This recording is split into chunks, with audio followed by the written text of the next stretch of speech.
Hi friends, welcome to தீசன்ஸ் kitchen. இன்றைக்கி ரொம்ப டேஸ்டியான உருளைக்கிழங்கு வறுவல் பண்ணுறதுக்காக 2 உருளைக்கிழங்க மேலே தோலெல்லாம் எடுத்துகிட்டு நல்லா கழுவி க்ளீன் பண்ணி வச்சுருக்கேன். இதை குட்டி க்யூப்ஸாக கட் பண்ணி எடுத்துக்கிறேன்.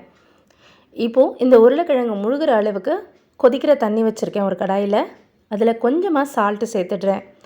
இப்போது கட் பண்ண உருளைக்கிழங்க இதோடு சேர்த்து நல்லா கலந்து விட்டுட்டு 1 நிமிஷம் இந்த தண்ணியில் விட போகிறேன். நம்ம ரொம்ப நேரம் இருக்க விட வேண்டாம். உடனே தண்ணியெல்லாம் நல்லா வடிகட்டிட்டு ட்ரையாக எடுத்துக்கணும் இந்த உருளைக்கிழங்க.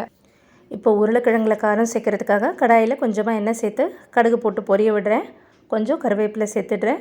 1 ஸ்பூன் வீட்டில் அரைச்ச வெறும் மிளகாய்த்தூள், கொஞ்சம் போல் உப்பு, இதையெல்லாம் மைல்டான ஃப்ளேமில் வச்சு வதக்கினா நமக்கு கலர் மாறாமல் கிடைக்கும்.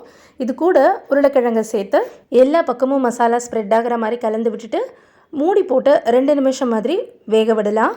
நம்ம கொதிக்கிற தண்ணியில் உருளைக்கிழங்கை போட்டு எடுத்ததுனால அது சீக்கிரமாக காரம் உப்பு எல்லாத்தையும் அப்சர்வ் பண்ணிக்கும். ரொம்ப கம்மியான நேரத்தில் உருளைக்கிழங்கு வறுவல் நமக்கு கிடச்சாச்சு.